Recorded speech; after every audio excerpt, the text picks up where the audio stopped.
Hey everybody, welcome to Difference Makers. My name is Pastor Tyler Warner from Calvary Chapel in Trussville, Alabama, here on BGTV. Thank you so much for joining us today. I hope y'all are doing well.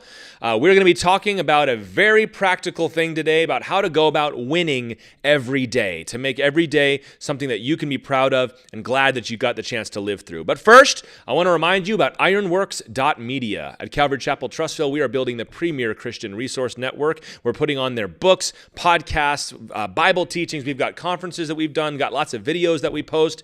BGTV is helping us do a lot of that. We got the new book that just came out, The Desolation of Israel. Pretty soon here, if not already, the audio book is going to be available, so please go ahead and give that a listen. We've talked about it some on this podcast already, but there's other books available there as well. And you got to join our mailing list. If you join the mailing list at ironworks.media, you're going to get to download 2 free ebooks and keep up to date with all the things that we're going to be doing in the future. We've got a big book release coming this fall. You're not going to want to miss it. It's a missionary biography, and it's pretty spectacular. I can't wait to talk about the story here. But you can find all of that at ironworks.media. And if you want to find out more about the church I pastor, you can go to calvarychapeltrussville.com. All right, today we're talking about winning the day. And I'm talking about this subject today because I have had in my life way too many bad days. You know what I mean? I'm not just talking about, tragedy that's happened. I'm talking about you come to the end of the day and you go, what was even the point of that? I've had more than my share. I've had, the days where you come to the end of work and you're like, I did something, I guess. You go, I only accomplished 2 things today and I was here for 8 hours. What happened? And then you get home and it's stressful there and everything else.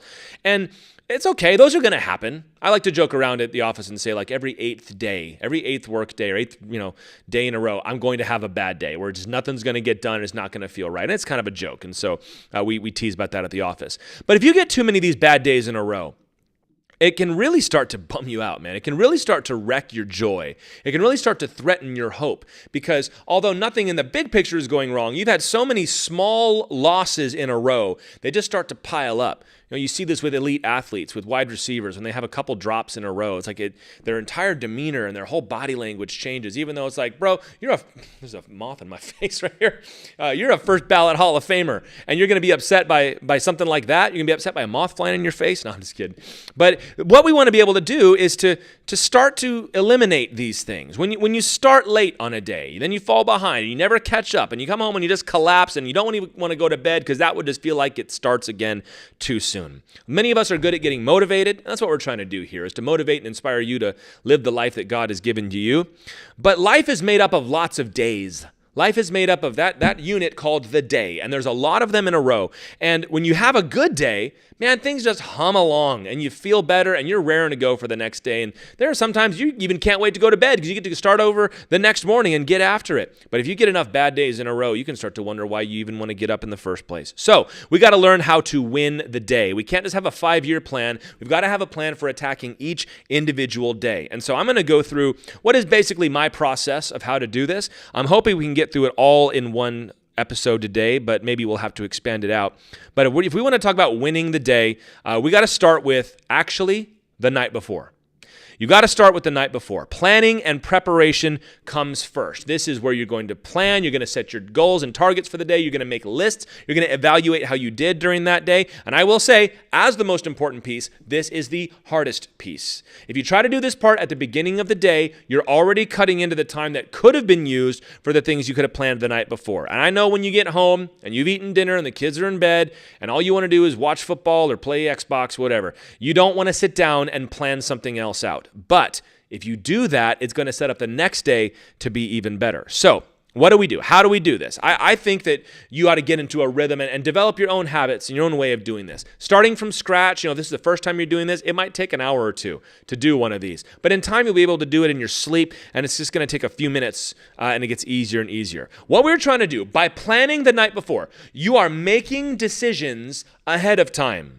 You are making your decisions for tomorrow right now. You are putting on paper, not a schedule you're imposing on yourself. You're saying, these are the decisions I have made about how I'm going to work tomorrow, how I'm going to live. And that frees you up the next day because you look on the schedule, you look in your list, you know exactly what the next thing is going to be. And it's not always that simple, but I'm talking about your average day, right? Your everyday day. And if you do that, it's going to be helpful for you. Because all the things that we talk about They've got to be done today. All the things I'm going to talk about, ranking your tasks and separating the blocks of time, all that's got to be done when you are relaxed and you're not on the clock and you're able to remember things. Again, if you show up to work and it's 9 o'clock and you want to try to get a to-do list done, it's too late already. It's already too late. The day has already started to impose itself upon you, and anything you might have been able to do in the morning is no longer possible. So you need to do it in the afternoon or the evening when there's no clock on this thing, when you can take the time to remember stuff and go back and edit it instead of remembering it at 2:30 when you're supposed to be somewhere at 3 o'clock. So if you don't plan, you're going to fail, right? Failing to plan is planning to fail, as they say. But it is simple as that. You need to learn how to do this. You need to get good at planning the night before so that the next day, all you've got to do is execute the plan that you've already made. So how does this look? I always start my planning and my preparation by doing what's called a mind dump. I can't remember where I heard this for the first time, but I just get a piece of paper, pull up a note on the phone or the computer, and I just write everything I can think of that I need to do tomorrow. I think of everything that could possibly go on that list, any appointments I've forgotten, any neglected tasks that are still sort of hanging over my head, anything I forgot to do today, I put them all on that list. And not just the things that are business related, but the fun things too. I would like to go fishing tomorrow. I would like to draw a picture and work on my art skills tomorrow, whatever it might be. You put them all in there. I go through every category of my life. We just did the series on having a complete life. We went over the 10 categories. I'll run through those things. What about my spiritual life do I want to do tomorrow? So devotions goes on the list. My physical life. Okay, I'm going to exercise tomorrow, and tomorrow's a cardio day, so I'm going to be running at the park. Just write it down, just like that. I'm going to go through work. What are my tasks for work this week? And that's usually a very long section. Get all the way down to creative things. What am I going to do creatively tomorrow? Just write it down. Don't worry about it. Just write it down. Then it's time to start organizing those things. And the best way to do that is just look for natural groupings.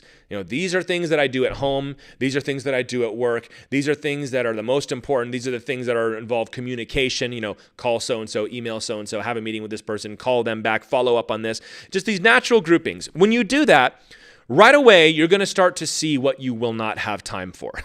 And this is already, you should start the process of just saying, there's no way I'm going to be able to get that done tomorrow. No way I'll be able to go to the Y and, go fishing and make sure that I can watch a movie with the kids tomorrow. So one of these things has got to go. And you can start doing that right away when you're grouping them out. And once you've filtered out the extraneous things and you've got a pile of things that you're pretty sure you'll be able to get done, it's time to do what I call tier ranking your tasks. You've got to go through a ranking of which is the most important thing. And I'll just give you 3 different categories that you can do. And number 1 is the daily essentials. And the daily essentials are things that you're supposed to be doing every day or close to every day that often get neglected. They're the things that are not going to have an immediate benefit to you, but they're going to have negative effects in the long term if you neglect them. The 2 obvious ones I would say here for a believer are your daily quiet time, your devotions, which we talked about in the last episode. And then for just about anybody else, your time to exercise, your time to get out there and use your body and move it. And there will be other things on that list too. Things that you're supposed to be doing every day. If you're an artist, I imagine you've got to be writing or you've got to be painting, whatever it is every day. You want to put in your time, whatever your big goals are, the essentials go there. These are the things that would be forced out if they are not planned for. That all the things that have to happen because there's an external deadline attached to it is going to force it out. So your essentials go first. And I would say these are the things that go in first. Everything else comes after. Do your best to accomplish these things in the morning. And if you can't accomplish them all in the morning, then when it comes time to do that thing, you need to make it so that everything else gives way to that. You need to not say, well, I've got a few more things to do. You say, no, this is too important. It's not maybe important for today, but it's important for long term. So you can't skip your daily essentials. The next things are your important tasks. These are the main things that have to get done. My week as a pastor, there's a couple of things that have to get done no matter what. Recording BGTV episodes is one of those, although if I can get ahead on recording, sometimes I got some flexibility there. But I've got to edit our radio programs. I've got to make 2 Bible studies.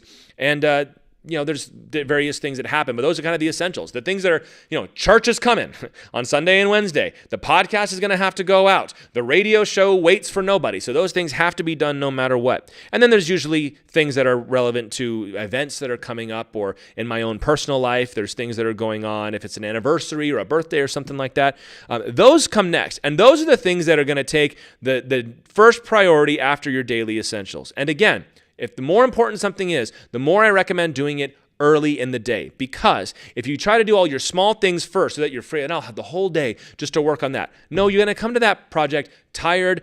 Things are going to come up during the day. You're going to get phone calls. You're going to get something dropped on your desk. By the time you get to it, you're not going to want to do it. You're just going to want to skip it. So put the important things at the start of the day. All right. These are the things that must get done either today or close to today. These are things that do have external deadlines to them and you need to make sure you accomplish them.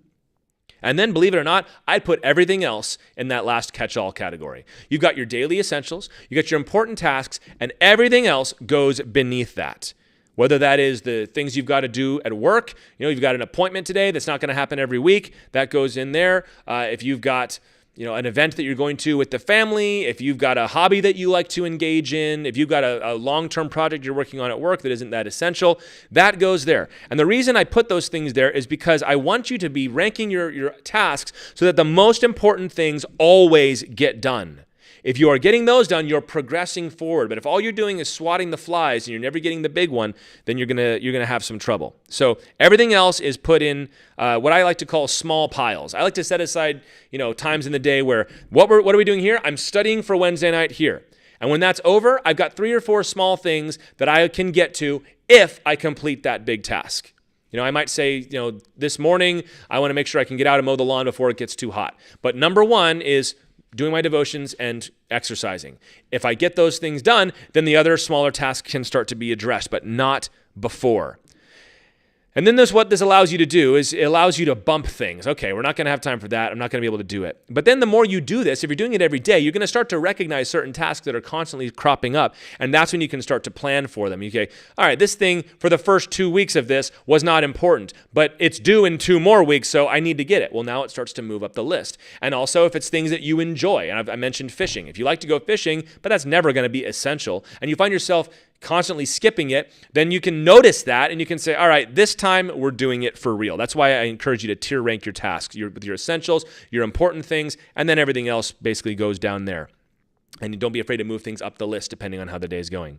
All right, once you've got your piles of things, you've got your tasks that you've basically ranked of what's important and what's not, I recommend scheduling your day. But I schedule it a little different than most folks. My grandfather was a day timer guy. If you don't know about the Franklin Covey day timer, those big old folders that they had, and he would, every hour of his day was planned out. He was a businessman. He knew what he was doing. It was great. And he actually bought me one, which I never used. And I always felt bad about that, right before the invention of the internet and the iPhone. And now here I am doing a podcast about organization. So go figure. But I recommend doing things not by the hour, not by the minute, but by doing them in blocks of time. A block of time rather than a minute-by-minute list, because you don't know how long something's going to take. That phone call might only take 5 minutes, but if it goes wrong, it could be an hour and 45 minutes. So you simply don't know. You need to schedule these things into blocks of time. Here's the blocks of time that I work with in my day. Feel free to steal them. Before work is a block of time. Before work, I have things that I want to get done before I get in the car and drive to the office. I got before lunch. This is when I'm at work, but it's before we've taken the big break of the day. I very often will skip lunch, but I'm trying to work on that. But still, I divide the day in the middle, before lunch. And then you have lunch break, which is where I will allow myself personally to, if I take usually about a 30-minute break, to accomplish a personal task. If I need to run an errand, I'll try to do it over my lunch break. I have after lunch, which is all the things that happen after the middle of the day at work. I have after work, which is when I come home. And for me, that's approximately from 6 to about 8:30 when my children are awake and the sun is still up and I'm home. And there's things that can only be done during that time. And sometimes I try to keep it free because the kids are home and I don't want to neglect them. And then before bed is the last time slot. That's when the children have gone to bed, but I have not yet. And I have a bad time of making this block way bigger than it needs to be. I have my before work block is sometimes as short as 45 minutes, which isn't good. That's just enough time to get dressed, basically. But then in the afternoon or the evening when I have my afterwards time, my before bed block, I'll let that one go to 2 a.m. sometimes. And that's not good because that means I'm taking the most important things and applying them to the shortest window of the day when all the things that are just for recreation typically are done at the end. And then I wake up the next morning and it's harder. It's harder to start the next day and accomplish things at the beginning because I'm too tired from the night before. The day kind of divides itself, and you might have a schedule that is a little more specific than mine. That's great. Follow that and set up blocks of time for yourself. And again, I've said this already. My recommendation is to assign your tasks based on importance. We've already ranked them. And you can do more than those 3 if you like, but I found keeping it simple is really, really easy because sometimes it's all you can do to get the big ones done before you hit all these small things. And you can also, here's a whole little lesson, but you can trick yourself into doing a bunch of small, unimportant tasks and thinking you are productive. Meanwhile, the big, important thing is left undone for days and days at a time. So assign your tasks to the block of time based on their importance. If it's a lunch meeting, there's really nothing you can do about that. But if the most important thing, say for me, is to get my Bible studies done during the week, the mornings are for study time. The mornings are for reading, for outlining, for prayer, for writing up my notes. That happens in the morning. And also, if I have time working on those radio shows, that goes in the morning too. Afternoon is a little bit more flexible for me because by the time I get to 1 or 2 in the afternoon, hopefully I've done most of the things that I already needed to do today, and everything else is just going to be gravy after that. You got to do this because there's nothing worse than trying to find time for an important task. Trying to squeeze a workout in when you don't have a schedule for it, that's not going to happen. That's just a nightmare. Well, maybe I'll have time here, and you're going to show up and you're going to have to rush and you're not going to want to do it, and your body's going to tell you really don't need it. You can always do it tomorrow. You've got to schedule these things. And the same thing for important tasks at work. A lot of times the big important ones are the ones that we procrastinate and we put off because they're stressful, we got to make a big decision, or we're going to have to make a phone call we don't want to. If you schedule it first thing and you've already started work on it, you'll make some progress. And then by the time you get to the end of the day, hopefully you've already gotten that done, and the rest of the day is just going to be smiles for you. And once you have blocks of time as well, you can start to see, do I even have time for all these things? We already kind of did a filter at the beginning, like there's no way I'm going to be able to do that. Once you're starting to assign blocks of time, though, it's different to say, I'll do all that before lunch. It's different to then say, I'll do all of that between the hours of 9 and 12. You go, I don't think that's going to happen. Well, that's how you can start adjusting your schedule. And I would say lean it out as much as you can. Try to get the most important things and maybe a little bit more, not much more than that. Productivity is over a long time. It's not over one day. Don't try to kill it. Just try to get one thing done and try to get the next big thing done. That's how you should go about it. And what this does is it manages your expectations. Because there's 2 kinds of people. There's people who are over-schedulers. They're constantly filling their plate with stuff, and it's way more than they can ever do, so they never come to the end of the day feeling accomplished because there's always more than they could have done. Even if they got 20 things done, if you scheduled 30, you're going to feel like a loser. But then there's other folks who underschedule. They only schedule 1 or 2 things to do during the day. They get them done, and then they go, well, now what? And also, you find things take longer because you've assigned a bigger block of time to them. So if you tie your schedule and your to-do list to the clock, now all of a sudden you know, okay, this is going to take longer than I thought, or it's going to take not as long as I thought. And you got to be constantly reevaluating that, okay, I had 2 things in that block of time, and then I ended up finishing 45 minutes early. Maybe I can fit a little bit more in there next time. But of course, all this said, if you don't stick to this once you make it, you might as well just give up. If you're just going to make it and then have it on your desk so that you feel good about it, now you've just added another task, and it would be better for you just to not have it. But if you stick with it, it'll go better for you. Now, the last thing I want to talk about in terms of winning the day, that the Lord has given you, making the most out of it, is learning to identify what I'll call negative subroutines. You might plan a lot. But let me ask you this question. What breaks the chain for you? Where is it in your life where you feel things break and it goes off course and not what you wanted to do today? I think you ought to make a list of this. Maybe if you're going to be making your plans at the evening for the next day, make a short list of the biggest distractions you have. What are the biggest things that suck your attention, suck your time away, and you would like to stop doing? The most common ones are, things like surfing the internet. It is nothing to pull out your phone and watch a quick 20 minutes of YouTube. It is nothing to spend a quick hour on Instagram. That's just how it is. These things are organized and designed to steal your attention. And that is not just a young person's thing, as we all know by now. So you need to take a look at that. How much of your day is that sucking away? And I don't think anybody comes out of a season of watching a bunch of YouTube junk in a row and thinking, wow, that was a really great use of my time. I'm glad I did that. Another one would be eating junk food. Not only does doing that make your body unhealthy, it adds to your time because you've got to go out and you've got to get it usually. You've got to spend more money and you just don't feel good afterwards. We all know that you don't feel good after eating that. You finish it and you go, oh, what did I do that for? And so you've introduced that. It's an indulgence in gluttony, an indulgence in the flesh.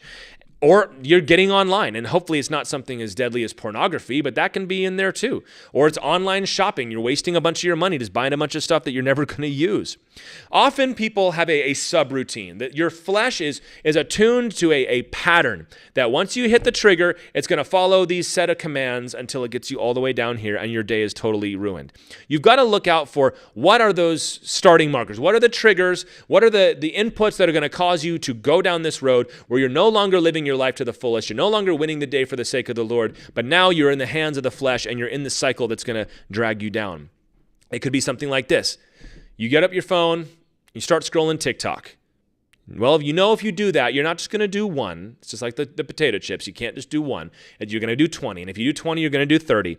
And you'll do it too long. Now, what has this done? It's not something you wanted to do. In fact, it's something you said you didn't want to do, and yet you did it. You have just given into your flesh and weakened your resolve, which means you're no longer going to keep to that diet plan you had for yourself, and that rice and broccoli that you brought in the fridge looks terrible, and you're not going to want that, and you've already said yes to your flesh today. So now you're going to drive out, and you're going to get Panda Express again. You're going to stuff your face and, be a little bit late coming back to work. And then you get into it. You got to try to get back to your work and you can't do it. And you feel disappointed in yourself. So then maybe you start going on Amazon and you start looking at all the things that you want, and maybe you've already spent money today, so who cares? The day's already torpedoed anyhow. Or maybe this is where guys can fall into pornography, boredom. And what I'm trying to show you is when you give into your flesh a little, it opens you up for the rest of the day. It's so much easier to say no to those things before you start them than after you've already gotten into it. And the lie is always, well, I can do one of these things and not the others. And that might not be your chain. That might not be your subroutine.